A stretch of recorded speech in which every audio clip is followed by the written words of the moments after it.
Ada-ada saja. Pagar laut dibangun swadaya nelayan. Hihihihi. Bismillahirrahmanirrahim. Assalamualaikum warahmatullahi wabarakatuh.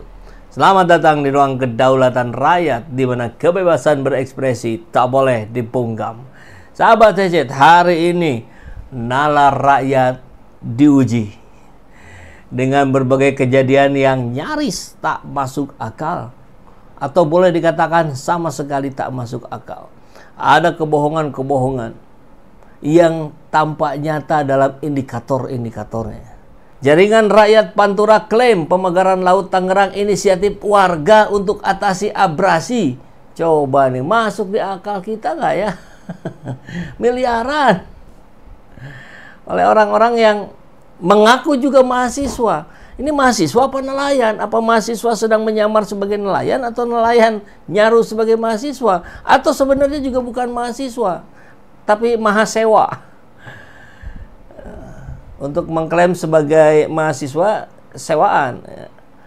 Jaringan Rakyat Pantura Kabupaten Tangerang memberikan klarifikasi mengenai pembangunan pagar di laut sepanjang 30 km yang diduga dilakukan oleh pengembang Agung Sedayu Group. Sekarang katanya sudah bertambah 33 kilo.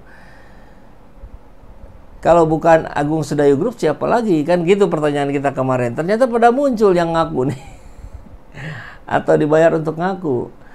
Sandi, perwakilan Jaringan Pantura, JRP, yang mengatakan pembangunan ini merupakan inisiatif masyarakat sekitar yang didukung oleh modal swadaya. Tujuannya untuk mengatasi abrasi yang telah mengikis secara signifikan dalam beberapa dekade terakhir. Ini adalah swadaya masyarakat bersama. Tujuannya jelas, yaitu melindungi pesisir. Oh, ini saya ganti dulu ininya, settingannya biar kebaca. Pesisir dan ombak yang terus-menerus mengikis daratan, kata mahasiswa Universitas Tangerang. Ini harus dicek nih, didikti nih. Tapi katanya ada yang udah ngecek, nanti kita lihat ya. Sandi menjelaskan, abrasi di pesisir Tangerang ini sudah sangat parah. Tempat yang kita injak hari ini dulunya daratan hingga 40 tahun lalu, tapi sekarang menjadi laut. Apa maksudnya? Nah, sebentar lagi yang sudah dipagari itu dia akan jadi daratan lagi. Artinya apa? Direklamasi sesuai pagar itu. Kan logika rakyat begitu. Canggih loh logika rakyat. Sementara itu ia menilai masalah ini dimanfaatkan oleh sejumlah pihak dengan menyebut sebagai pagar laut, sehingga menimbulkan perdebatan. Kami lebih suka menyebutnya tanggul. Tanggul nih harus kokoh dong, bukan pagar. Istilah pagar seolah-olah membatasi, padahal objek ini memiliki manfaat besar baik untuk lingkungan maupun masyarakat sekitar, tegas Sandi. Ia juga menjelaskan terkait manfaat tambahan dari tanggul tersebut bagi para nelayan. Padahal nelayan sudah bilang banyak yang merasa dirugikan. Ini malah katanya sebaliknya ini. Selain melindungi pasir, tanggul juga dimanfaatkan nelayan sebagai ladang atau tambak kerang hijau. Ini menjadi sumber penghasilan baru, terutama ketika kondisi ombak di laut sedang tidak kondusif untuk menangkap ikan. Padahal KKP udah tegas sekarang ya, atas perintah Prabowo disegel itu.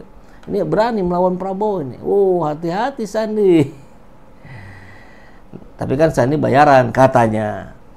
Namun Sandi tidak menutup mata terhadap potensi dampak lingkungan proyek ini. Tentu ada analisa dampak yang perlu dilakukan lebih lanjut. Hal ini akan dibahas lebih detail oleh rekan-rekan yang lain.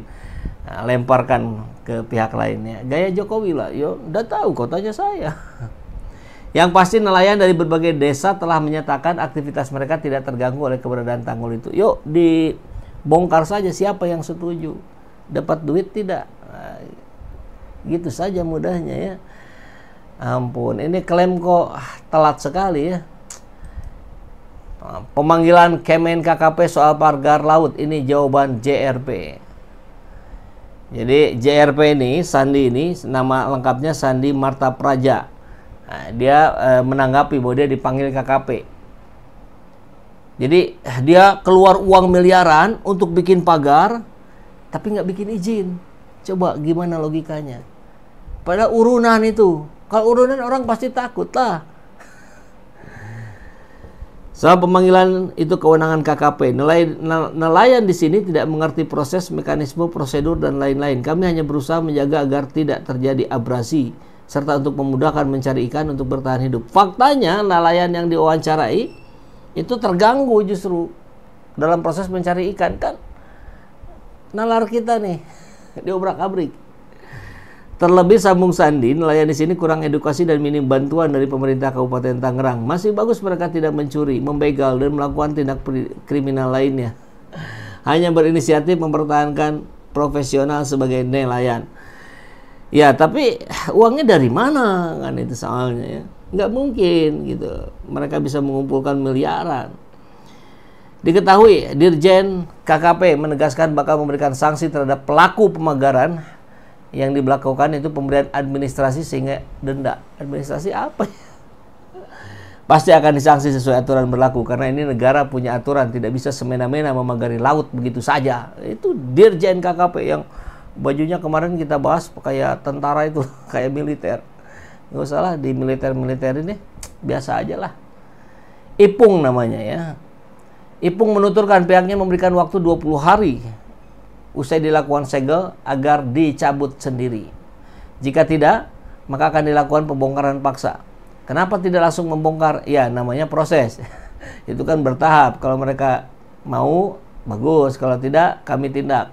Biaya lagi dong. Ya, biar sama mereka aja lah, biar nggak keluar biaya. Kita kan lagi seret nih dana nih. Ipung menambahkan pagar laut tersebut telah ada sejak Agustus 2024. Tapi menterinya malah nggak tahu. Nah, nalar publik lagi diuji nih. Mungkin nggak sih dirjennya tahu dari Agustus 2024, tapi menterinya nggak tahu saya. Oh, ada ya katanya. Nusron Wahid, kemudian siapa?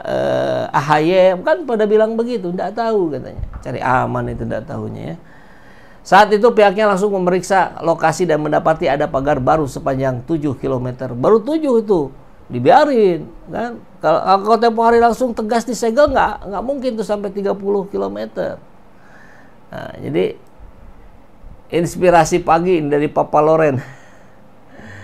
Tidak ada yang menyangka bahwa Sandi Marta Praja yang merupakan koordinator jaringan rakyat Pantura adalah seorang mahasiswa di Universitas Muhammadiyah Tangerang. Kirain dia nelayan. Ini satir yang sangat halus ini ya, karena JRP mengatasnamakan nelayan. Walaupun bukan nelayan, masih berstatus mahasiswa dan berusia muda, ia berhasil menghimpun kekuatan nelayan dan masyarakat sekitar untuk membangun pagar sepanjang 30,16 km secara swadaya. Masuk akal? Tentu tidak. Pekerjaan besar yang ditaksir menghabiskan dana miliaran rupiah itu tentu bukan pekerjaan mudah, tapi dengan ketekunan dan kesungguhan, akhirnya ia mampu melaksanakan pekerjaan itu dengan baik.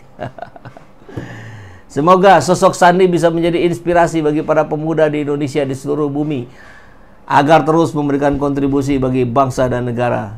Sebagai pelengkap, teman-teman bisa mencari nama beliau di Dikti sebagai bukti bahwa benar beliau adalah seorang mahasiswa. Langsung dong dicek.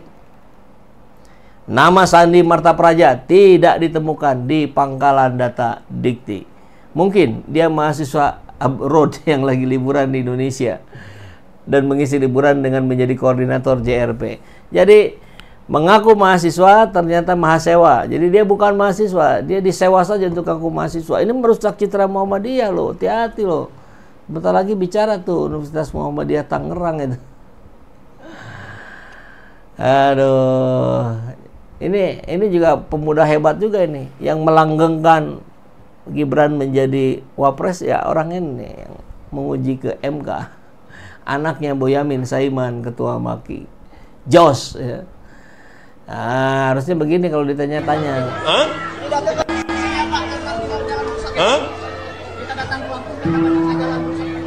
Hah? Nah, gitu aja. Hah? Hah? Aduh, pehcun bermunculan. Jangan mentang-mentang UMT berdekatan dengan Kali Cisadane jadi gampang saja mengaku nelayan. Nelayan air tawar atau nelayan punya nilai tawar?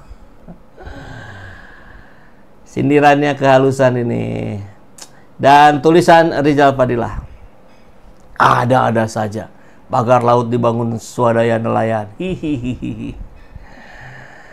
Setelah pihak perusahaan Aguan menyatakan tidak tahu yang membuat pagar laut dan menepis sebagai pemasangnya, muncul kelompok yang mengatasnamakan Jaringan Rakyat Pantura.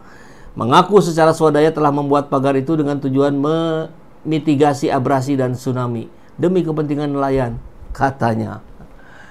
Pengakuan yang dikemukakan Koordinator JRP Sandi Marta Praja ini tentu tidak mudah dipercaya, bahkan menambah bukti adanya pihak yang beralibi. Mengada-ada jika pembangunan pagar laut 30,16 km itu atas swadaya nelayan. Nelayan kita bukanlah nelayan yang kaya raya, yang rela berdonasi miliaran untuk sekedar mencegah abrasi dan tsunami. Kayaknya kegedean tuh bohongnya. Bertentangan dengan temuan dan fakta bahwa pekerja pembuat yang dibayar itu tidak berhubungan dengan JRP tapi bekerja demi kepentingan perusahaan PIK 2. Sekurangnya dikenal sebagai orang-orang di perusahaan. Advokat Khozinuddin bahkan menyebut tangan Agwan bernama Ali Hanafiah Lijaya sebagai orang atau dalang yang bertanggung jawab.